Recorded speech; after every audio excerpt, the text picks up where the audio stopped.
Ako wala akong tinanim pero may naani. O di ba? So, ayan. Dahil marami tayong kaibigan at nagiging blessing sila sa atin. Naging blessing din ako sa iba kasi nag-share din ako nito sa iba. Okay. So, ayan guys. Thank you so much. Sana magustuhan yung aking video. Sa mga mahilig sa gulay, ayan. I'm sure makarelate kayo sa akin dahil ako gulay lang, buhay na ako. O diba?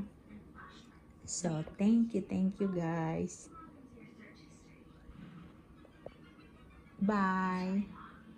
Take care always guys. Shout out sa lahat ng aking mga whitey friends, lalong-lalo na sa aking mga members.